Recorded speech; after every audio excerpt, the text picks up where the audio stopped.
Welcome to Riding Tandem, a podcast about building businesses, leadership, and creating positive impact for our communities. I'm your host, Vivian Kavam, and I invite you to ride tandem with me as I have candid conversations with inspiring business owners, leaders, and experts who are building on their dreams and creating impact. Get ready to be encouraged and learn practical tactics to help us build successful businesses, become incredible leaders, and have positive ripple effect. Let's go. Welcome everyone to this episode of Riding Tandem. So lovely to have you here with us again, just tuning in to hear a really fabulous story today. And who I have with us today is a very interesting type of business, one that I love. A little spin different than a business I thought about starting, but who I have with me today is from Cup and Cone. And this is Amber and Jeremy Tkaczuk, and they are proud members of the Bennington community, which is in Nebraska. And the Tkaczuk's really wanted to create a space to bring people together through their business Cup and Cone, which you're probably already thinking, ooh, Cup and Cone, what might that be? It sounds delicious, and it is. So coffee and ice cream and so much delightfulness. I did stop in there and had an affogato, which we will talk about more because I love an affogato. But Cup and Cone is a family-run, community-driven type of business, which is awesome, and part of why we wanted to have them here on the podcast. And one of the things I loved in the official bio on your guys' website is that you just said you're ready to serve happiness to you. And I was like, oh, that is so delightful. But a little bit more about Amber and Jeremy, and I'm going to jump in here. They've been married for 19 years, which applause for that. Thank you. That alone. Thank you. Super cool. 19 great years. Awesome. And you've been in the Bennington area about 15 years, so long-standing community members there in that area in Nebraska. And I love you have in here, you both lead busy lives. Amber, you're a full-time realtor? Yes. Is that right? And Jeremy, you're a firefighter. Correct. Is that full-time firefighter? Full-time. I actually work in the city of Lincoln, which is in Nebraska, the capital of Nebraska. And yeah, we work 24-hour shifts and we get 24 hours off, and we do that for a number of days, and then we get kind of a longer stretch. Okay. 8 days off once that work set's over in a row. So it kind of gives me the flexibility to do a crazy business venture like this. Yeah. Which I'm excited to talk about the crazy. Yeah. And you just added an element of crazy. So for people who may not know geographically the area, because they listen from all over, Bennington and Lincoln are not close. About an hour drive. Yeah. But we're up there for 24 hours at a time. So I drive up in the morning, do my 24-hour shift, and then drive back the next day. So it's not really that bad of a commute. I leave the house at 5 o'clock in the morning. Our shift starts at 7. It gives me a little bit of time to wake up, and then when my 24-hour shift is over, it gives me some time to drive home and decompress and kind of get ready for family life after my firefighting schedule. That's highly interesting you say about get up super early and then waking up on your drive. I also used to drive from Council Bluffs, so it'd be a similar distance but the opposite direction of Bennington. So it was about an hour, 15 minutes door to door to Lincoln. I used to drive to Lincoln. Yeah. It's a haul. Mm-hmm. But yeah, some people like it and some people don't. I couldn't do it. He loves it. I'm not a driver, so yeah, I couldn't do it. And, also living in Bennington or working in Lincoln, I kind of disconnect. When I'm not in Lincoln, I'm not in Lincoln. It's kind of different than working in the city that you live in full-time like that. So that kind of, you're not running into, somebody that you just took to the hospital the next day or whatever. So it kind of gives you a little bit of disconnect, which is nice as well. That's really interesting insight there, because I know especially myself, but also for my business partner, Michaela, she is from this community and her family's been from this community, and we work in this community a lot, and she can't go anywhere without, running into someone, which is delightful in many ways. But I do think there are times where you're like, I just want to have my, You're almost want to have my coffee and ice cream and be left alone. Yeah. Yep. I understand that. So speaking of coffee and ice cream, Cup and Cone, coffee and ice cream. That's where it is now. Yeah, it's a great combination. When we were thinking about this, our dream was always ice cream shop. And then as we kind of talked through it, ice cream is very seasonal. You still have people who eat it year round, but we're thinking, okay, what else can we do to kind of offset that winter time where our ice cream will drop? Mm-hmm. I'm like, why not do coffee? It just makes sense. So I think a lot of people looked at us a little strangely when we said that. I don't know, almost like they thought it was too much. Almost kind of like that, oh, cool, good luck with that type look, just because it's too, I want to say almost two separate entities. Yes. When you think of an ice cream shop or you think of a coffee shop, there's not a whole lot of businesses that we've, really run into that do both. And it's, like I said, it's two separate beasts, and we're able to kind of complement each other. And like I said, it kind of gives us the ability to do a year-round, offering as well. Yep. Year-round business. Yep. It does. That seems so strategic with what you're saying. So if I'm understanding, ice cream was really the first love, and then coffee came in a second. Yes. Yep. Okay. But I love them both. I'm a huge ice cream fan, but I drink coffee every morning. So yeah, they are two of my favorite things for sure. Get to come together. Yeah. And it makes such a great name, Cup and Cone. Yeah. And we went back and forth. Oh I my mean, we should have brought the list of all the crazy names that we came Yes. up with, and just for whatever reason, Cup and Cone just kind of like, wow, that It's simple. it It sticks. just It's to the point, and it worked, and we're glad that we went with it. It is a delightful name. And I think that's important when choosing a name is, does it fit the vibe? right. And, not every company needs a delightful name. They need something strong, or they might need, there's like so many different ways to go about a name. But having been in your shop, it fits beautifully. Right. And I think that's super important. Thank you. No, I think we tried to be very intentional with, the vibe, the way we decorated the place, the name, our colors, and, even like the type of ice cream. We're serving custard, and we serve a higher quality espresso, just all those things we try to be very intentional about, because I think we're just picky about what we eat. So it's like, why not put something out there that is a great quality product? Yeah. And it kind of makes it a destination trip at that point. It's like you can go get an ice cream cone, McDonald's, a gas station, whatever. But we tried to up the game a little bit to, like I said, make it something that people go out of their way to come to visit us. How do you choose things like the ice? Are you making the ice cream? Do you go out and taste test a bunch of different ice creams? How do you choose the beans, the flavors? Like, what does that process look like? Yeah, so when we first started, we had 4 or 5 different vanilla. I mean, you wouldn't think that vanilla ice cream is that plentiful of, variety, but there is. So we had some friends and family come one night, and we opened up the store and just kind of ran a bunch of different flavors and had everybody write down what they wanted, and it was pretty much hands down the one we're doing right now. Yes. I mean, it was, I'd say, a superior product, but everybody thought as well. So it was kind of a blind taste test, and no names, no nothing, and just, hey, give us your best, give us your favorite one. So. Yeah. I want to be in on the next taste test, by the way. Deal. I love ice cream. So I mentioned this a little bit in the introduction. One of the ideas I've always had for a business, and I'm more than happy to put this out there because I probably am not going to start this one, but it was ice cream first related. And then I was like, what could go with it? It was ice cream delivery because I love ice cream. And I usually want ice cream about 10, 11 o'clock at night. Mm-hmm. And I don't necessarily want to go drive and get it. Yeah, and I'm like, I am not alone in this. There are many, at the time I was a single woman, and I'm like, I don't know, maybe I'm stereotyping. It was me though. And I wanted ice cream late at night. And I was like, what could I pair with this? Because you've got to, it seems strategic to pair something. Right. And it hit me, and I was like, you know what I'm always standing in the aisle with when I'm getting ice cream at 11 o'clock at night? Cat food. So I'm going to do cat food and ice cream. I mean, if we got weird Delivery. looks for coffee and ice cream, I think you're definitely going to get some really strange looks for that. It's just one of those, like I said, bizarre.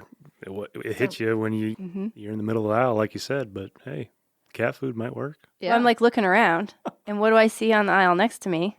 Some young woman, college age, and what is she buying? Ice cream and cat food. Either cat food or toilet paper. Toilet paper. The cat litter can wait. You could stretch that for a while. Yeah. Oh, that's fantastic. But the food, I mean, they will wake you up. They're like, hey, wake up. We need this. Which is, interesting about ice cream and coffee, I feel like is so universally needed.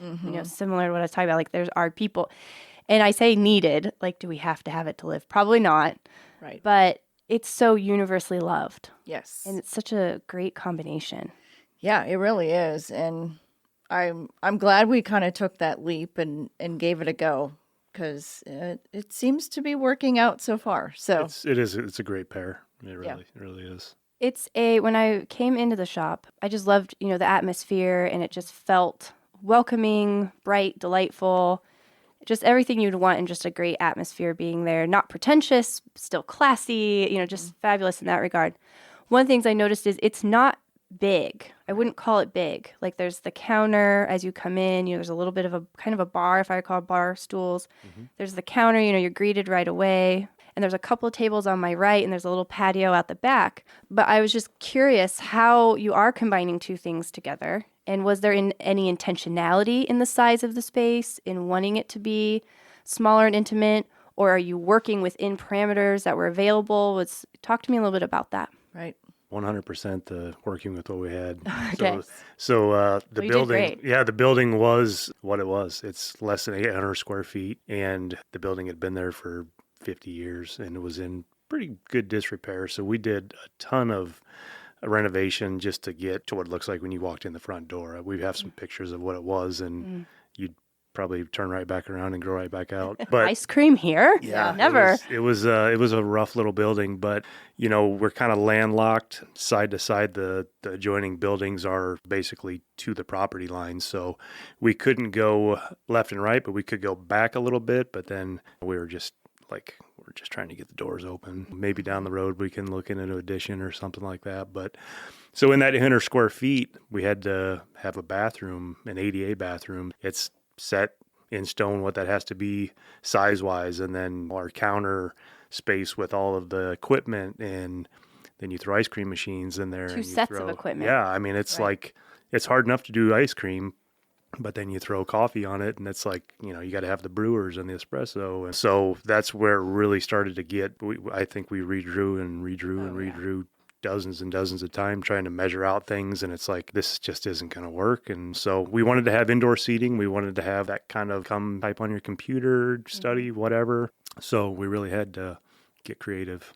Yes. How's it working out because there's always putting it on paper, like you're saying, and drawing it out, measuring all that, and then it's in action. Right. How's it working out, and how are you addressing anything that's come up? And have you discovered anything that's been actually delightful, where you're like, actually, this has been great because of X, Y, Z? They're like, no. Well, like you said, those 19 years we've been married, these are probably the past 2 years have been probably our biggest arguments over Yes, where we're putting an construction. espresso machine. Yeah, when he says we redrew it, I bet, we spent a lot of time planning out the floor plan and where we would put everything. And even now, we found ourselves moving things around. Jeremy's already rebuilt a wall to move our ice cream machines to the back, just because, we didn't know what we didn't know. So we didn't realize how loud the ice cream machines were going to be. And so, again, this whole coffee and ice cream thing, it sounds great, and it is, but it also comes with challenges, because you think of coffee shop, you think of kind of a quiet, maybe a little more intimate, but where people can meet and chat. Well, then we had these noisy ice cream machines running in the background, and I'm like, I'm not quite, I'm not feeling this. So we ended up just moving all that back, and I feel like we're always changing things and learning as we go, but that's kind of the beauty of it, that we're flexible, that we can kind of change things, move things around a little bit. I mean, again, we have 800 square feet, so we can't do too much, but we've been pretty flexible with rearranging. And how's your staff handling that when you change? Because I would imagine, I know a little bit, having worked back in kitchens and things, like there is a flow from taking the order to getting it prepared to getting out the door. Like there's a flow to that. How have they been adapting with you as you are figuring that out? Well, I'm glad we have small employees.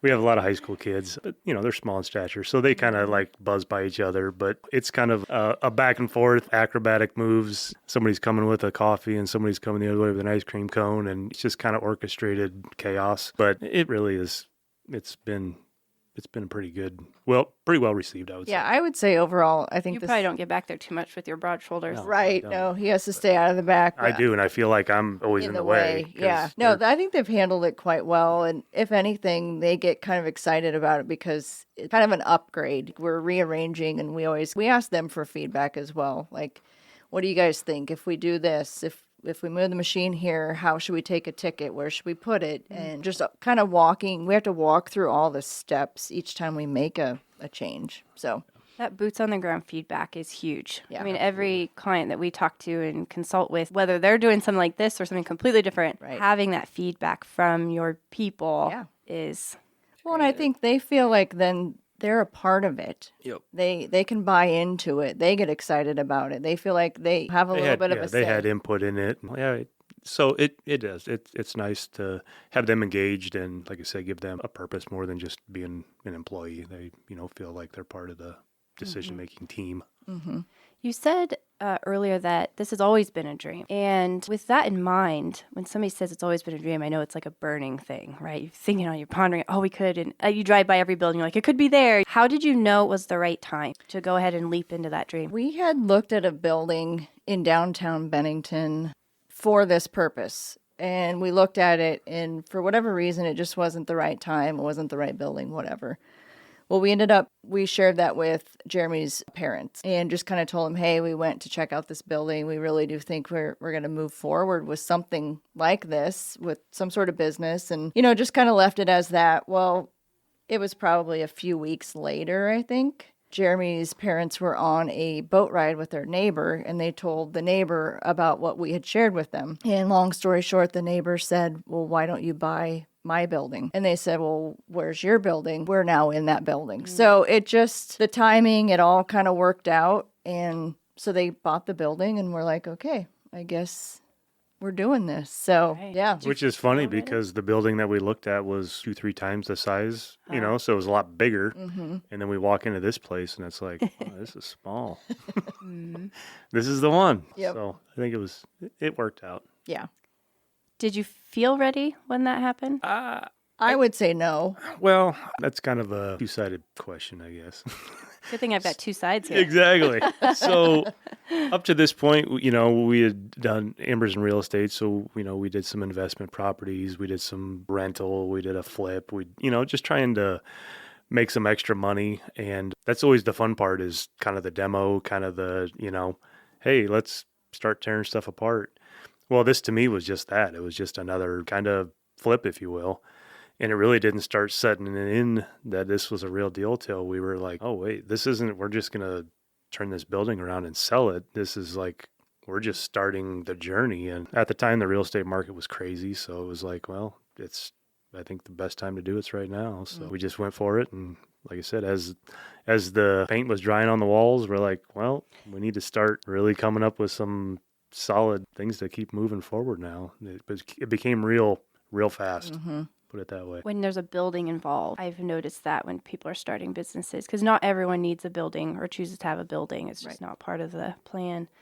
When there is a building involved, there is this interesting element that you're describing of you can see it becoming real in a very different way. I mean, it's very tangible. Right. Mm-hmm. When I had a previous company, a video production company, and we moved into a space and then outgrew it and realized we needed different. And like you, walked into a space in a cool, kind of historic area, really awesome building. Yours very historic looking and that. And similarly, we walked in and the building was a wreck, like pigeons flying around inside. There was a hole in the floor that went down in the basement about the size of a car. Just, it was a wreck. When I say a wreck, legit wreck. And we walked in and we were like, yeah, I can see it. And it ended up being a beautiful build out that we worked with. It was a very difficult build out. We had a very difficult relationship with the person who's owned the building and the build out and all that. And that's another story for another day. But the build out ended up being really beautiful. And there was something really cool about standing in it and just going, okay. Yeah. This is, we had our business, but it changed a little bit in that moment for sure, just to stand there and look at it. Yeah, you sometimes just have to stop and just look around, and I think that's when it hits me, is because otherwise you're just so busy all the time. Mm. But yeah, when you stop and you're like, oh my gosh, yeah, we're doing this. It was, just still pretty crazy. I don't even know if it's set in quite yet that we are doing this. No, it's been a long journey. I mean, we've only been open for 2-3 months, but it's been years and years in the making. And like I said, to wake up and be like, well, we own a coffee and ice cream shop. It's just kind of like, you're like driving like, I'm gonna put out some fires and save some people today, and I'm gonna go back into my coffee and ice cream Sling shop. Coffee and ice cream, yeah. And you're walking through houses, or do you do house? Is it residential? Residential. Yep. Pardon me, house real estate. Residential real estate. Yep. Commercial as well, or not too much commercial. It's kind of its own beast, so I stick with residential. Yeah. Do you meet people at your coffee shop? I do. Yeah. Yeah. Yes. That's good. Yeah.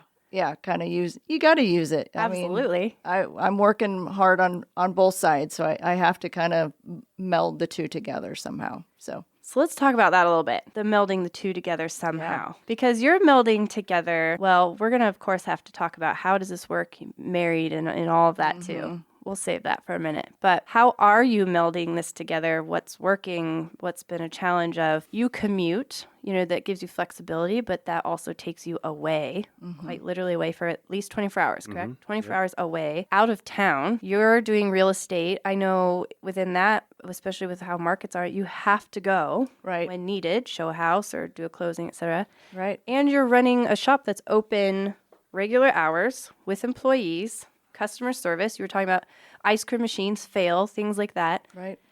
Plus you have some kids. We haven't talked about that. Right.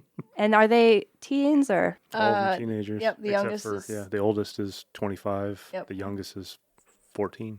And what does family life look like? Are they, they probably just sit at home and help with the business all day, every day, right? Well, fortunately, 2 of the 4 Yes. work at the coffee shop. So Okay. both our daughters, we have 4 kids, 2 boys, 2 girls. The 2 boys are the older ones. The 2 girls are the younger, and they come and work probably 4 to 5 days a week. Okay. And the younger one, obviously, is in junior high, so she's Labor laws and whatnot. Right. pay her an ice cream, so she doesn't complain too much. No, they've really been very instrumental in the success, just because they pick up on things very quickly, and some of their friends work there, and it's just a great bunch of kids that we have working for us, and really, it's strange as it sounds, we've been together more as a family since we opened, just because we're pretty much, you got a free minute, something needs to be done down at the store. And if they're working, then we're stopping by and we're goofing around and having fun. So it's better than being at home and them in their rooms on their phone and you out doing something. It's like we're all in the same place, but we're literally doing 4 different things. Right. So when we're there, we're, forced to talk to each other and we don't have phones out. And so it's, like I said, it's kind of really, it's been cool to kind of reconnect with the kids. Yeah. Were you I would agree. expecting that? Was that a hope or has that been No. a delightful surprise? It's been a surprise. Yeah. It really has. And it's nice because it's instant feedback. If they're working and we're not there, our older daughter will, she'll give it to us straight, like what's going on and what do we need to change and have you thought about this? So it's great. It's great having them there. It really is. Yeah. What did they think about you starting everything? Like, what were those conversations like before it actually started to manifest? They were excited. Yeah. They obviously knew about as much as we did going into it. It's Maybe as more. sad as that sounds. Yeah, our oldest daughter, like I said, she worked at the local ice cream store. Okay. Just A to little maybe, experience? Maybe get a little, hey, we need to have somebody be able to make an ice cream cone. Right. So we had her out there hustling, and she loved it, learned a ton. Very, like I said, just a bright girl, just smart. So she picked up on a lot of things and helped us with our POS system that she was familiar with. So, she's only 17, but she brings a ton to the table. And just clarify, POS, point of sale. Point of sale, correct? yep. Right. Yes. Yep. So that's where they're doing like all the transactions. And do you have to run like inventory? Are you running inventory and things like that through there too? Yep. Not through our POS system. We kind of keep a separate, which that's something we're tweaking right now, but we keep a separate, almost like Excel doc that we kind of keep a running tab on everything. I would say too, not only have the kids been a huge help, but we hired a manager before we even opened the doors. Her name is Candace, and I wouldn't have been able to do it without her. She has been such a huge help. Like if we ask her to do something, she does it. She had a little bit of restaurant background as well, and so she's been huge for us. And she's there Monday through Friday every day from 7 to 3:30. So she's in it. She's keeping the shop running, which is huge because we cannot physically be there all day every day. So Was that strategic to hire her before you opened? yes. Yeah, we wanted her to, again, just be part of this and Be there from the get-go. Yeah, just to kind of see through the same lens we are. Not, hey, here's what we got going, get up to speed. Right. We had a lot of ideas between all 3 of us that were implemented from the very beginning. So yeah. it helped. She's grown along with us. Like we're going through the growing pains and yeah, she's right there with us. So How early did you hire her? we opened February 1st, and I think Candace came on full time in December 1st or so. She was actually she was my real estate assistant before that. I was just going to ask, like, how do you find somebody like that and vet them? I mean, it was kind of crazy how it all happened. We had been praying, like, please God, send us someone that we can trust and who can do this with us. And in the back of my mind, I always thought about Candace, but I never wanted to ask her. So we just kind of kept praying. And finally one day she was like, hey, what are you looking for? And we're like, you. Right. And yeah, here we are. So may I ask, what was your hesitation with asking? Was it it was kind of one of those things where I don't know. I didn't want to ask her. I don't know even why. I just think I wanted her to, I guess for me, I didn't want to pull her away from the real estate assisting stuff because she was helping another agent as well. So that was probably a huge part of it is I didn't want to take her away from that if she really did love it. But yeah, so when she finally reached out, I was like, this is great. The reason I ask is it made me think of a similar situation for me where there was a woman in mind. It's actually Jenny who helped coordinate you all being here and she lives in Bennington, loves Cup and Cone. So she's like, you have to have them on. I was like, ice cream and coffee, I am down. Let's do it. Perfect. Jenny's fabulous. Jenny also was a very good, close, dear friend prior to us bringing her on the team. And I asked that question because I think this comes up a lot for people where you have that name of that person. It's Candace, right? Candace, yep. You're thinking, okay, Candace, this name keeps coming up. And you're like, they would just be perfect. If we could just find a Candace. Right. And that was what's happening in my head. I'm like, if we could just find a Jenny, we just really need a Jenny. And I talked to my business partner a lot, Michaela, and I said, we need, and I'm going to explain this because I think it might come across wrong. I was like, we need a mom. And I mean that with 100% respect as a profession. We need a mom. Because we needed somebody who could help guide us with all of those skills, which are high-level executive director skills that I believe mothers have. Yeah. And there's this extra level layer that you moms bring to the table. And I had noticed that with people who'd been on our team in the past. I was like, what is it about them? They just seem to anticipate every need. They seem to have schedules together. They just, even under pressure or even with a difficult client, they seem to know how to negotiate this. And I was like, it's because they're a mom. Absolutely. Because they do this all day, every day with their kids. Every day. Yep. And so, anyway, so this name, and I keep saying Jenny, and Kevin goes, why don't you just ask her? And I was like, because she's my friend. Yeah. And I was worried. Yeah. I was really worried. And Michaela, then she looks at me, she goes, but we were friends. You're right. Yep. Perfect. So, but the hesitation was there of I was saying no for somebody. Right. Rather than letting them say no themselves. Right. It was Right. a big learning moment for me. Yeah, and I would totally agree with the whole mom thing. Candace is a mom, and she can juggle a lot of balls in the air. So it's been great. She's very positive too. So I think when we're kind of in the weeds and getting down a little bit, she can kind of bring us back to the ground and be like, we're gonna figure this out. Yeah. Which is. And I don't want to say people who aren't moms. I'm not a mom. Can't do those things, but Right. I have to raise my hand and admit there's something special about that. And as all people have, you look for certain attributes, and in certain roles, there's some attributes that really pop out there that I was like, moms tend to have those skills. Yeah. No, I always liken Amber's life to if you open up her laptop right now, there's 50 tabs open. Oh, yes. And she can pop from one to the next to the next to the next. And I've got one open. And I can do one thing. I can do it really well. And when that tab's done, I can close it and I'll start with another one. But, females they're incredible. You guys are awesome. Thanks. You can multitask. agree. You can listen and talk and do things at the same time. And I'm just like, give me one thing. Yep. I can do that. There's an efficiency to that as well, though. Absolutely. There is, but, like I said, I try to help out at the shop as much as I can business-wise. I'm kind of the construction guy. Have me build something, I'll do it. But I'll work behind the counter and try to take somebody's order and, give me a blah, blah, blah, blah, blah. And I'm like, hold on, slow down. I'm trying to find buttons on the computer and remember what she told me. And I'm like, and they're just over there, bing, bing, bing, and making the drink before I even got it typed in. So, yeah, you guys are awesome. Yeah, no, Jeremy, speaking on the construction part, like it is amazing.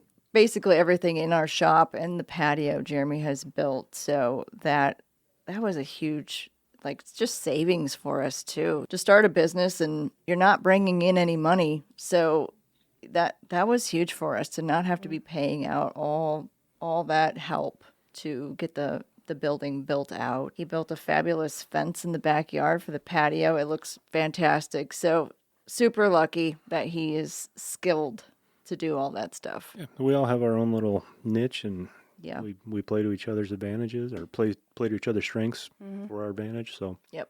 It works. So everything just sounds lovely and delightful. The whole family's Yes. working together. This is like, I'm thinking some of those old classic, you know? Now what? What was it, Mayberry?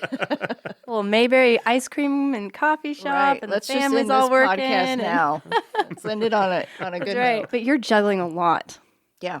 How are you making that work, and how are you making the marriage work and the business partnership work? Good questions. I would say my point of view is we're both hard workers, so we're both usually working in well into the evening. And I'm okay with that. Like I like to work. I don't think it's a bad thing that people like to work. Like I enjoy what I'm doing. And so for me it's okay. Sometimes there was about a month there where it was very overwhelming. There was a lot of real estate stuff going on, the shop. There was a lot of decisions that we need to make, and I was almost on overload. And for me, it's been good for me because I've had to change the way I do my real estate business. I've had to ask for help. I've brought on someone to help me with buyer showings. And then I still write up offers and keep the contracts moving from there. But just that piece alone has freed up a lot of my time. So then I can devote it back to the shop. So you don't really know in the beginning. I think you figure things out. And if they're not working, then you try something different. So again, it's that whole kind of being flexible and pivoting has been instrumental. And I also think that our kind of makeup is very good for what we're doing. She's not real needy. I'm not real needy. Like we see each other every day, except when I'm at work, but we can be at the shop for 10, 12 hours, not have a meaningful conversation, but we're together, so we're getting stuff done. She's not hanging on me. I'm not hanging on her, but kind of gives us, we're still together, but we're not, like I said, we have to be content with just being in the moment that we're in. Yeah. Which is nice. And it's not all roses either. I mean, we have had our arguments where we haven't talked for a week or so because Oh, boy. I asked him to move the ice cream machine or, whatever it is. So, Here it comes again. No. yeah, I mean, there are times where you get tired.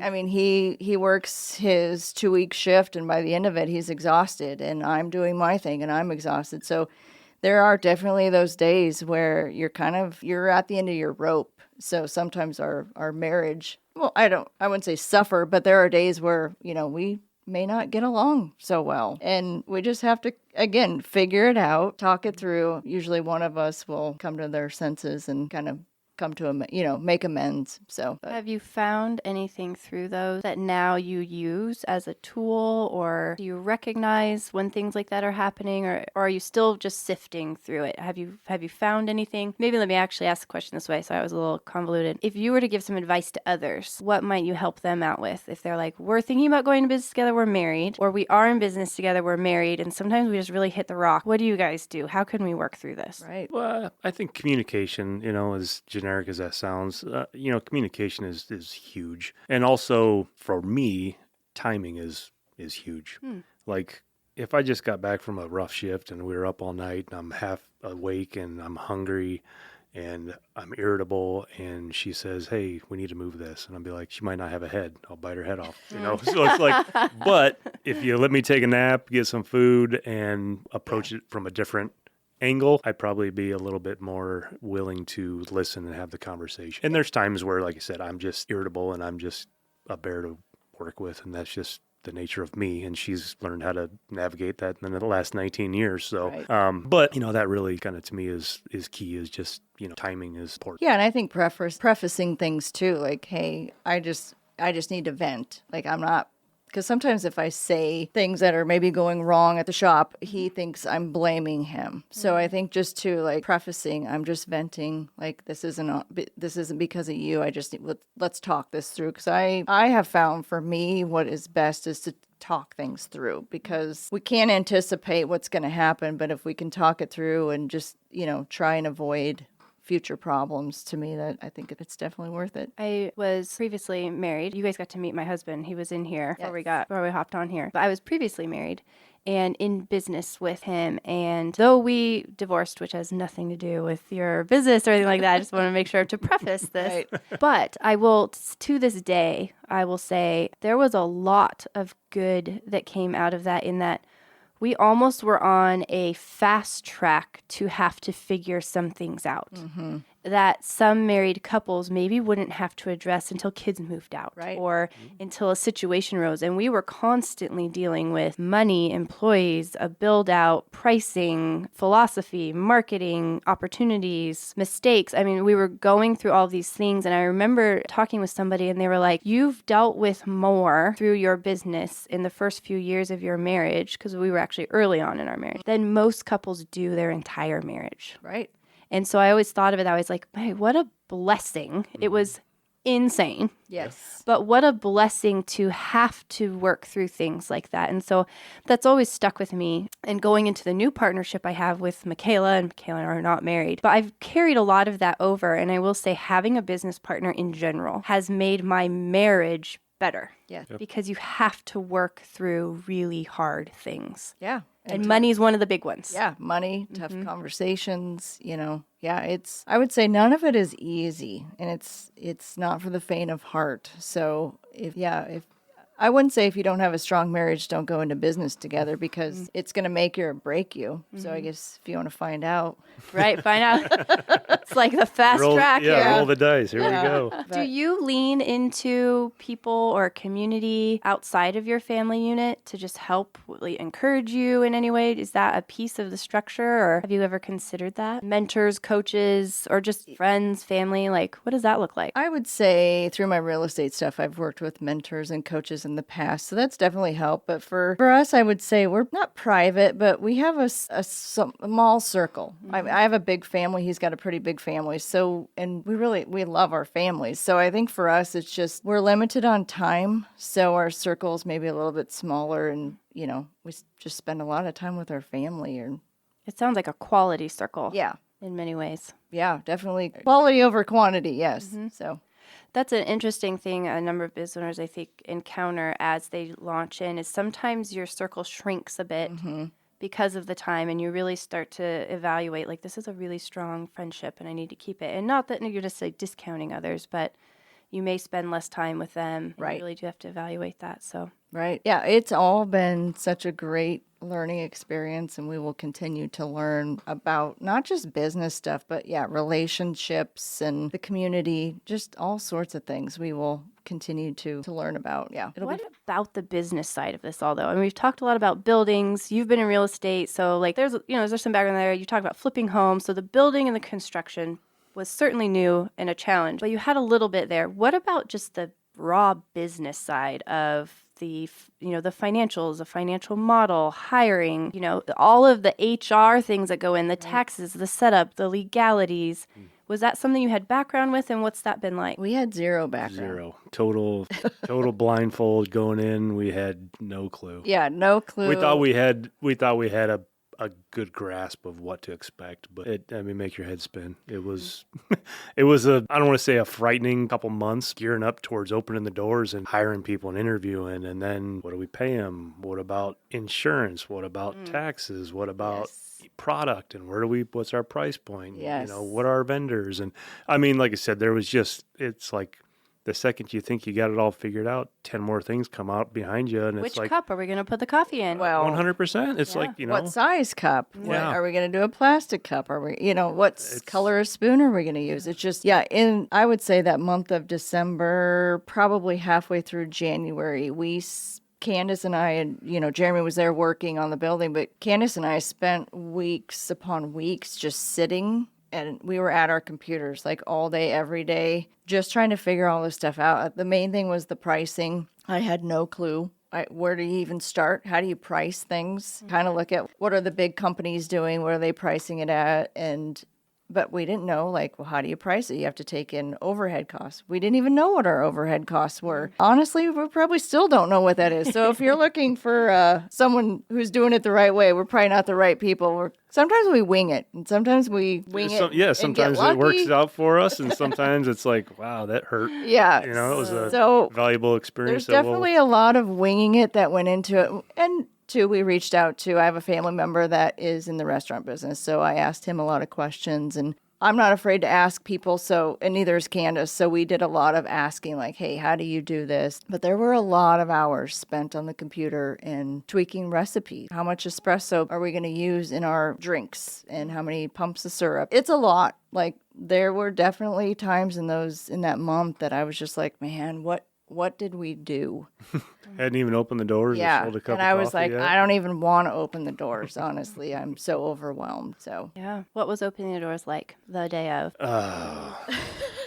Frustrating as all get out. It wasn't even our first money-making day. It was kind of a soft opening, and we did it for our neighbor, Earl and Gray. She was having a customer appreciation day, and she's like, hey, do you want to just open your doors for a couple of hours so people can come over and get coffee? And we thought, oh, yeah, that's easy of enough. cake. Well, we made the mistake of putting it on social media, and the place was packed and our espresso machine was not working. So we had a line out the door. We had cups lining our counter, and people were just staring at us, and we're like, we didn't even know what to do.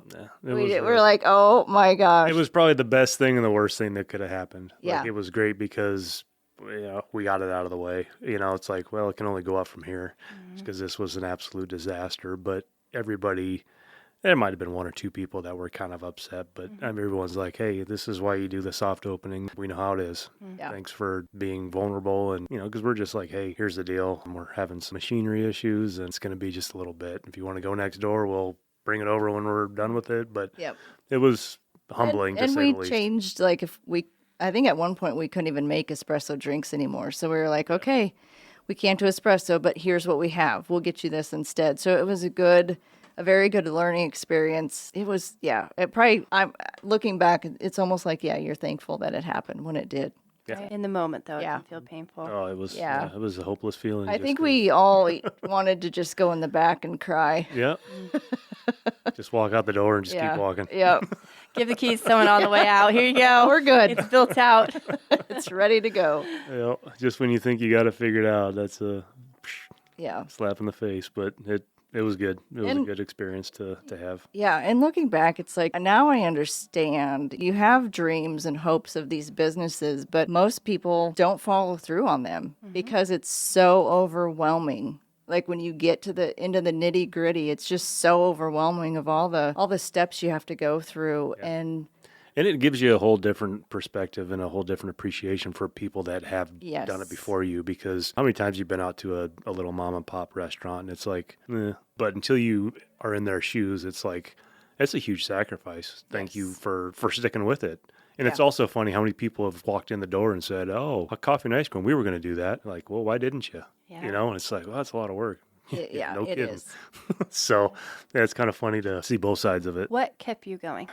I don't quit. I mean, I can't. Once I make up my mind on something, it's just there's no ifs, ands, or buts. It's just you just got to do it, and that's probably part of my stubbornness and a lot of her too. It's the competition. It's she'll turn anything into a competition, and so it's like I think between the two of us, it wasn't an option. Yeah, I would say, it wasn't an option to quit. We had come so far. I think if we would have quit, we would have had to move out of Bennington because it would have been so hard to walk by there and know that we gave up on ourselves. So I just don't think it wasn't an option. Yep. There's a lot of people talk about grit. Yes. And that grit is you don't give up. Yeah. So that made me think of that as you're talking about. It's just having that grittiness of we're not sure and I want to cry right now and I'm thinking about walking out that door, but I'm just not going to do it. Right. Yeah. It's too easy to quit. I mean, that's like I said, quitting's the easiest option. Yeah. But you never get anything when you quit. So Starting also is one of the hardest things. Yes. absolutely. Getting it started, right? Yeah. Yeah, for Yep. sure. Yep. I was thinking about this a little bit. You mentioned the community, and the community poured in. Mm-hmm. And I want to talk about your social media here in a minute because that stuck out to me. And I've been on your social media, and so I have some questions there. But that community piece stuck out to me, and it's something that you guys have brought up on on the blog or on the blogs, on the website and social media, you're community driven. And Bennington, for those who wouldn't know, it is a small community. It's butted up next to Omaha, which would lend itself to that metro, the larger metro. But Bennington has a very small town community feel. It's very charming. But I've lived in small towns and I've lived in very large, and there's a difference in a small town. You've brought up that community piece is important, and it sounds like in many ways they supported you. Yes. What do you think the impact Cup and Cone, what is the impact Cup and Cone has on the community? Right. What does that look like? I think it's huge. Like I said, it's been something that's kind of what our driving force was from the very beginning was, we had kids in sports 10, 15 years ago when we first moved there. And it's like, what do you do after a baseball game or after a soccer game or after a concert at school or, it's like, let's just go and be together. Well, that piece was always missing. And that was something that kind of, like I said, was a driving force in our decision of, we love this community. We've raised our kids here. We've seen it grow from an elementary and a middle school to a high school. Now there's 6 elementary schools. And I mean, the place is just, it's grown, but people move there for the same reason we did. And to have a family come in and sit out back, sit inside, grab an ice cream cone, grab a cup of coffee, and just be together, that's kind of what we set out to do. And that's, right. Like I said, that's what the community is all about. And to be able to orchestrate or facilitate that, that's what keeps us going. Right.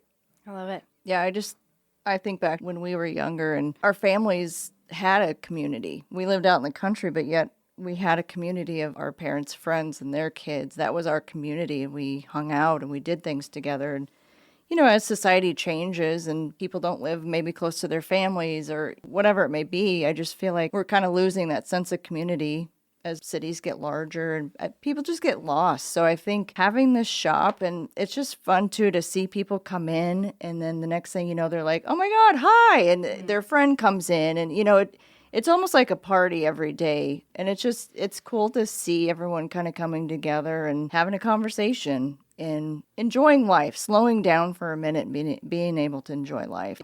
That's been huge for us and something we really wanted. There's things that we want to do as we kind of go along to just have more of those, community nights and be able to bring more families out to have fun together again. Life, I feel like we're taking life way too seriously lately. We need to bring it back, have some fun, slow it down, and just enjoy life. So The slowing down piece. I love that you brought that up because when I came in, it was a Friday. We try to take Fridays off. We were, I would say 99.9%. We're not open on Fridays. So I came out on Friday with Jenny as a friend in this instance. But I was in real need of slowing down. Mm-hmm. And though I would take Fridays off, sometimes it would pack it full of other things. And I called up Jenny. I was like, that Cup and Cone place, we should go there. And she's like, that's good because they're coming in for a podcast interview soon too. I was like, great. But it was this desire to slow down that really drew me there and wanting to hang out with her and go somewhere. And, when I drive down the street and she parks and everything, we walked in, I was like, I felt like I could slow down. Like it just was, it had that delightful feeling of, it felt restful and enjoyable and fun. And I had to have an avocado because they're hard to find, by the way, in town. Which, for those who don't know, espresso and ice cream. It's delicious. So simple. Yeah. But it's so delicious. And they're just tiny little, it's all you need, just a little spot in a cup, And there was this sense of slowdown. And the hurriness is something I've been thinking a lot about in my life. And so I love that you brought that up and just wanted to correlate there that was exactly what happened and exactly what I was seeking when I came in. So, well, that's good. Yeah. I mean, I love to hear that feedback because, that is what we want for people. And even though our lives may not reflect that all the time because we are very busy, we try to be intentional, or I try to be intentional about, taking a day off, maybe not scheduling appointments on one day. You have to be flexible sometimes. But life is crazy for everybody anymore. Yeah. So good to slow down. Okay, so we talked about my favorite, which is the avocado. Favorite things on the menu? Must tries. It's tough. Decided it's the best. What do you guys think? I am pretty plain. I like vanilla custard, and once in a while I will throw some Oreos in there and maybe some chocolate hard shell. Nice. And my go-to coffee, again, is pretty boring. Well, I mean, I have a latte. It's a caramel sauce latte, but that's usually my go-to. Yeah. So I'm as simple as it gets. I have black coffee. I mean, we drink coffee at the firehouse by the gallon, and it's cheap black coffee. So we have a higher quality black coffee. yes. But yeah, I'm not real fancy as far as the lattes and all that stuff. So Sure. keep it simple. We have a blended latte, though, that we use our ice cream base to make. And it's basically an affogato in a cup. It's delicious. That is probably my favorite, but I got to be careful with that one. I So, have to come try that out. yeah, it's pretty good.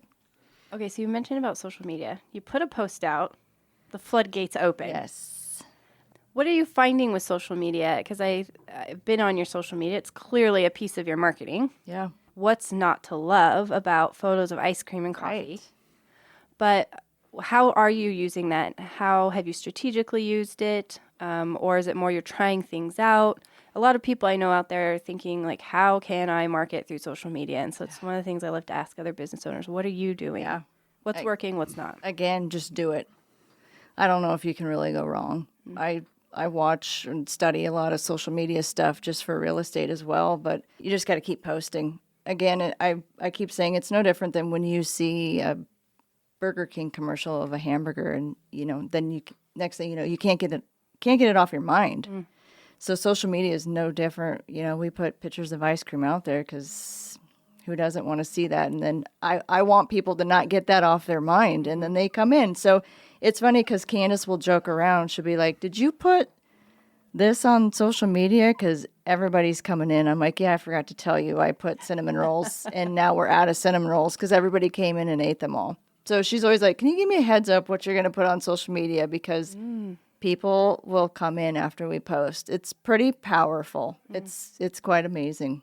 It is. It's almost one of our necessary evils. I mean, you can't not put something on Facebook or Instagram or whatever just because that's everybody's go-to. So we post all the hours, and it's free, so it's not like we're advertising in the yellow pages back in the day, or it's a powerful tool. Yes. Are you managing that all yourself? Yes, I am. He's pointing at you. I'm not very techie, so Yeah, You walk by with your black coffee, though, right? And you're like, Exactly, there's a run on black exactly coffee. What's going on? Well, we posted a picture. exactly. Yeah. It's a lot of work as well. I mean, you got to stay on top of it. I do my best. I do my best. Yeah. One of the things that's great about the industry you've chosen is that it is very photogenic. Yes. Very photographable, and it's yummy. Yep. Right? So between coffee, ice cream, puppies, and kittens, you can't go wrong on social media. I agree. And so that's one of the things that's great. However, what you can go wrong with, and you just noted, was not posting and just assuming. And that's true of any industry. Yes. Because I know for myself, if I'm going to go somewhere that I haven't been before, I always check their Facebook or their Instagram, whatever social media they have, I always go there first. If they don't have a presence there, anymore, if you don't have a social media presence, people are wondering, are you really legit? Mm-hmm. I would say in real estate is no different. Like if you don't have a website, a social media presence, yeah, people have to question you. So yeah, you got to do it, whether you like it or not. You have to do it. Yeah. I think it's a no-brainer. I'm with you, and even being in marketing and doing a lot of stuff like that. Social media comes up a ton, and people will ask us all the time, like, do I have to? And the answer really is yes, but you can find a way that you can enjoy it or pick the channels that work for you, and you don't have to do it all. Yes. And I think that's important to know, is that you don't have to be on every single channel, certainly not right out of the gate. Right. Focusing, picking something, and then creating content that you really do enjoy goes a long way. Yep. So there's trends out there, and people all the time ask, should I be using this trend? Should I be using that trend? Should I be using this trend? If it piques your interest, yes, jump on board or give it a try, even if you're not sure. But if you find that it just grates on you, either you've got two options: hire somebody, right? Which is, there's nothing wrong with that. Or find something else. There's so many trends that there's something out there that's going to resonate with you. And so, what does that look like for you is important. Yeah. And don't get into your head too much about it. You want to, or don't worry about the algorithms and, should I be writing this hashtag or should I have 4 hashtags or 7 or, yeah, I wouldn't. To me, I don't worry about it too much. You just do your thing. Just keep your head down and do your thing. And I think it will work out. I love it. Yeah. You can always optimize it later. And that's where I'm like, pull in an expert when you're ready to optimize it. But when you're starting or you're just maintaining, like exactly what you're saying, like just do it. Just get it done. Yeah. Done is better than I feel perfect. like somebody has that tagline, just do it. Well, as we're kind of wrapping up here, I have what I call rapid fire questions. Oh, boy. I know. And I guess if you guys want to, since we've got both of you today, if you want to go back and forth, if you both want to answer, I'm open, flexible here with these. And you already answered one of them that I think I'm going to have to just add from now on. What's your favorite ice cream? I don't usually ask people that. But the first one is, what do you think is the biggest misconception about owning a business? That's a tough question. Biggest misconception, I would say that you're just going to be rolling in the dough. Mm-hmm. So exactly where I was going was money. Yeah, I think that's probably the biggest misconception, that it's going to be easy and that you're just going to be, In the back room counting money all day long. You're driving to Lincoln, dollar bills are just flying out the window, right? Exactly, yes. Yeah. It's definitely, we'll call it a labor of love, I guess for this point in time right now. But until we get the ball rolling, it's a grind, you know.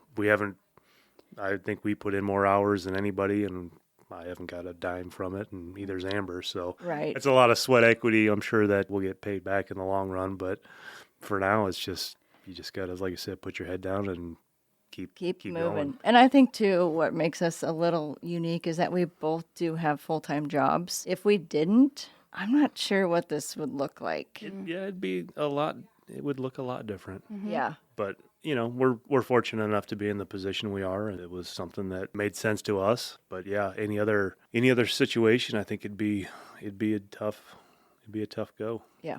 That is an interesting one. I have always started businesses self-funded. Mm-hmm. So that's you are your own investors. Yes. Yeah. I'm guessing from what you're saying, like you're kind of cash flowing, right, between the other jobs. And that certainly is an interesting way to do it, because then you have that security. On the flip side, you have to maintain those jobs, right? And so this is a question I get asked a ton. Should I quit my job and go 100% in, or do I keep my job and straddle? Mm-hmm. And there's no real right answer. There's different approaches there, because when you're not 100% in, you're not 100% in. Absolutely. But if you're, are straddling, then you have a little bit of a safety net. And so I usually find if you are going to make the transition, usually straddle for a bit, and then your numbers. Yep. And if you don't know your numbers, you're going to straddle longer. Yep. So. Well, I was going to say, and we went into it too. We knew we were going to be owner operators. Mm. So we went into it with kind of that mentality as well. So we knew, this wasn't going to be a cash cow on day 2. Yeah. And we were okay with that, because we knew we couldn't be there 24/7. So yeah, our situation is a little unique because of those couple of things. Yeah. And, being we call it the 3-wheel machine that we are, with Candace being the third, between us 3, we can get a lot of stuff done with all of our unique schedules and talents and strengths and weaknesses, and we play well with each other. And I mean, it's just, without that third wheel, it'd be really tough. Very strategic hire for your situation. Yeah, she's can't put a price tag on what she does for us. What would you say is an important piece of advice that you've actually been given and you have actually applied to your business? I want to say just keep it simple. And we really have tried to keep it simple. And when we we should add this, we should do this. Jeremy too, we just kind of bring it back to, okay, let's keep this simple. Like, let's not let the wheels fall off on the place. So I think that's been one of the biggest, it's because it's always in the back of my mind. Well, do we need to do this? Do we need to have 17 flavors of syrup options? Sometimes Simple is more. Yeah. I mean, just keep it, do something and do it well. Yeah. I would rather be an inch wide and a mile deep as opposed to a mile wide and an inch deep. Mm-hmm. You know what I mean? Yeah. Do what you do and do it well. All right. What would you tell your 18-year-old self Or maybe you're thinking about kids coming up on those ages, knowing what you know now. Take the chance. Yeah. Take the chance. I mean, we went back and forth and until even as we're opening the doors on the first day, it's like, do we make a mistake? Is this the right decision? And it's like, I don't know. We're not going to know until we do it. So take the chance. Yeah. I always kind of think, what's the worst that can happen? Because if you start there and work backwards, like, if we do this, what is the absolute worst thing that could happen? If we lose everything, what would that look like? That usually takes away some of the scariness. Sure. Like, yeah, we might have to live with your parents for a while, or We'll move in with the kids. yeah. Yeah. Maybe you've already answered this, but I'm going to go ahead and ask you, what is your favorite kick back and relax beverage? To me, it's Arnold Palmer. Iced tea and lemonade. Yeah, neither one of us are big drinkers, alcohol drinkers. So I like a drink. It's called a bubbler. It's just a little caffeinated drink. But now, a little plug for the shop, we're going to be carrying refreshers. So I have one with me today. That's quickly becoming my new favorite. Pretty good, huh? Yeah. Awesome. Is there a song, a book, or a podcast that's inspiring you right now? You've got a long drive. Are you podcasting on the way or I do blaring the podcast. music? A little bit of both, actually. Yeah. So Cleared Hot, Andy Stump is his name. He's a Navy SEAL, kind of turned podcaster, but in the last 6 months has opened up a coffee shop Oh, really? in Montana. Oh, So it true love. Yeah. it really I have a bromance. Yeah. No, he's a cool dude. I just love listening to him. He's much like yourself. He has these guests on and they'll talk for 3 hours. I mean, it's just, there's never a pause. They just keep rolling and he talks about anything and everything. So that really kind of passes my time. We've talked about making this 3 hours because sometimes I just can't stop. And then I'm like, I think I have to get to another meeting. Or I Right. Well, think there's always so much to talk about. Yeah. anything for you? I don't know why, but I'm into 90s rock right now. So I've been blaring that in my car. I don't know what that's about. Honestly, I used to listen to a lot of podcasts, and I have kind of fallen out of that for the time being. I think I need to just let my brain relax a little bit. So I've kind of taken in all I can take in right now. I've done the same. I really enjoy consuming information, but there have been times where I'm like, Vivian, give yourself a rest and just listen to some music, you know? Yeah. Yep. This is your favorite podcast now, though, by the way. Absolutely. So, you have to mix it in there on the way. Yes. Well, what excites you about the future? I mean, options. I feel like we're going to have options in the future, whether that's keeping Cup and Cone, if it's selling it, staying in Bennington, moving out. I'm just excited for what our future looks like, and maybe the excitement of not knowing what it looks like. Our kids are getting older and they might move away. And if they move away, maybe we'll follow them. So, we keep saying Don't we're tell kind of them that, though. Yeah, exactly. We keep saying we're on the back nine with our kids. Like we're on the tail end of, high school and school in general. So we're just at a different point in our life. And I don't know, for me, I enjoy getting older. You're getting more comfortable in your skin. You're wiser. We can have conversations with our kids, and we enjoy being around them. So life is good. So I'm excited for whatever happens in the future. I think it'll be great. Yeah, I just think, every day that you wake up, accomplish something, go to bed, like to me, it's just another day that you got under your belt, and everything gets easier. It seems like every day at the shop, it just seems like I was there every day available. Every waking moment that I was free, I was down there. And not that I did anything. It was just like you felt like you had to be there to be there. Now it's like, we've got employees. We've got good employees. We've got, a great manager in Candace. And, it's just like there is still times where it's like the phone rings and it's like I got to go be down there. But there's also those, like I said, every day it just seems like it gets a little bit easier to let your people do what they're hired to do and, give them some freedom, and it just kind of is nice to see the fruits of your labors, I guess. Yeah, absolutely. Any hour we're not there, it really does. It feels good sometimes, to know that we've set this up. We've been intentional about who we've hired and how we want things to be run, and it's doing its thing. Yeah, you've really empowered people, it sounds like, in a lot of ways, and even yourselves, which is really neat. All right, two last questions here. What's something people often get wrong about you? I don't even want to know. That we are very serious people or take things seriously, maybe. Yeah. I don't know. People are intimidated by me, by my looks. Yes. But The firefighter look? yeah, I don't know. I guess I've got that my whole life. People are just like, "What? Is he Are you mad? mad?" And I'm like, Ah, "No." So I've been able to, it's the great mustache. it Yeah. must be. I don't know. It's kind of funny because kids will come in and look at me, like, "Oh, what can I get you today?" And so I can kind of, turn the corner with people, and I love interacting with.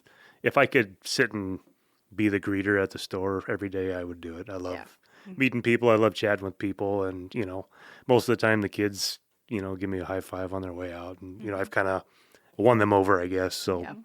Yeah, people are intimidated by me for whatever reason. But back to that point about him being a greeter, it was so cool to see throughout this process things that we hadn't seen in each other before. Like I noticed when he was at the shop, he was super good with the teenagers and training people. He was super patient. And I'm like, man, you are so good at that. You're a good teacher. I am not. I am the one on my computer figuring out what we should price things. I'm more of, and he always thinks he's the background person, but I'm like, I don't know if you are. I think you're actually the front ground person, and I'm the background person because I get, overwhelmed. You talk with a lot of people, and sometimes I need to just back off and be quiet and be alone.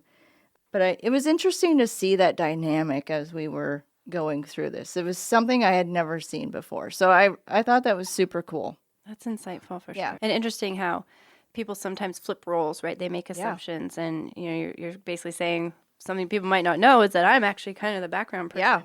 Mikhail and I get the same. I'm the extreme introvert. She is very much an extrovert, and people all the time nail me as the extrovert Right. and as the introvert. Yeah. Just because the way our roles play out when we're with clients and things like that. And I'm like, no, actually, you exhaust me. Yeah. Yeah. It's I love you. Yeah. I love being with Just you, need a and I love break. working with you, but now I got to go home. Yeah. And Michaela's like, man, I'm revved up. Like, let's go out. Where's the next client meeting and the party? And I'm like, no. Yeah. So, last one here for you. What do you feel like business owners can do to make the world a better place? I would say treat your employees really well. Like, have respect for your employees because they're human and they deserve that. So I think if you start there and you respect your employees and you treat them really well, they will only reflect that back onto the customers. So I think it starts there. I think, and we just actually had a conversation about this last night about, another business that, whatever, wasn't treating an employee very fairly or whatnot. And I'm like, people, it doesn't matter if you're the boss or if you are the cashier. There has to be a two-way respect going on. Amen to that.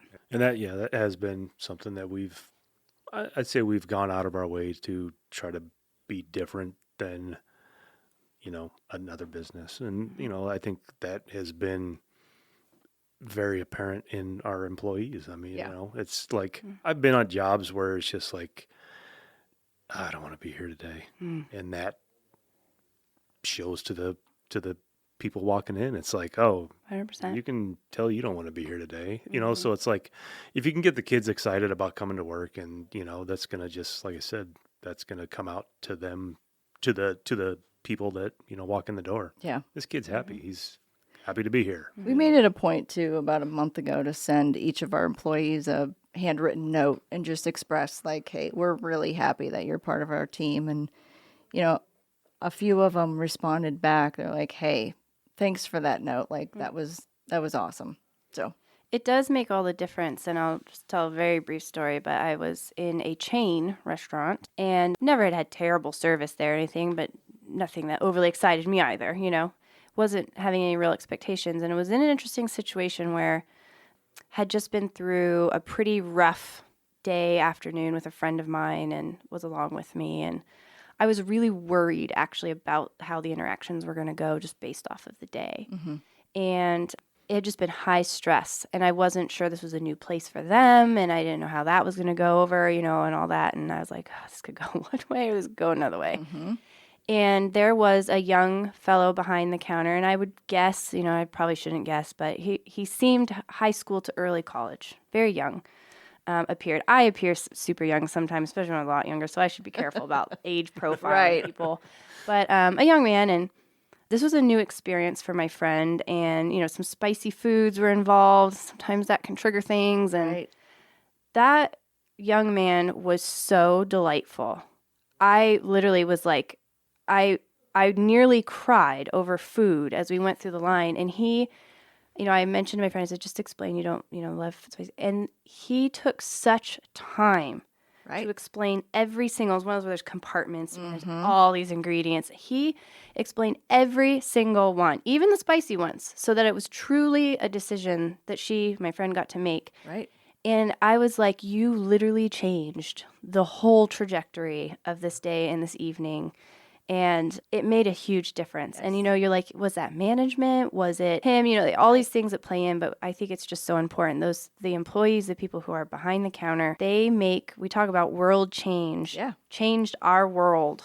Yeah. For that day, which then changes so many other things. Yeah. And so I was like, I went up afterwards, got a lid, and I'm like looking for a name tag. And like, I gotta write corporate absolutely about you. This person needs to be recognized. Yeah. And I was like, I thank you so much for that. Oh, no big deal. People don't know. And I was like, no, I don't think you understand. Right. Like, thank you. Not everyone will take the time. Yeah. It was huge. Yeah, it is huge. And we get, posts on social media or Google reviews that just say how wonderful the staff was, so I love hearing that, because I truly think we have some great employees. We got really lucky. Well, I don't know if luck is really, certainly luck can play in, but I think a lot of hard work and that grit, and you guys have poured into people and made that a point. And so nice job with just bringing some delight to the world and for bringing that here today. Serving and a little happiness. Serving a little happiness. That's exactly right.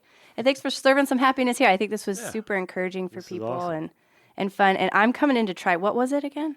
The blended latte. I'm coming in for a blended latte. Yes. Well, we'll see you soon. Yeah, absolutely. Now, if people want to find you, is there a best social media channel? We'll link to everything, of course, but anywhere? I would say Instagram is probably our best. I think it's at @cup_and_Bennington. Perfect. And then there's a Facebook page, too, that I usually copy things on. So excellent. Yeah. We'll link to that. And I always say, too, like, even if you're in a different state, like, reach out to these people. Like, if you're trying to open something or do something, like, absolutely. You guys are awesome, so thanks for being here today. Anything that we can share with someone else, we sure will. Absolutely. We went down that road with a couple people. It's like, man, I wish I would have reached out or asked the question, just a simple, don't do that, do this, or here's my experience. I want to try this. Just a little olive branch goes a long ways. It does. Well, thanks for extending that today. Absolutely. Thanks for having us. Thanks for inviting us. Yeah. This was awesome. Fantastic. Thank you. Good. I'm glad.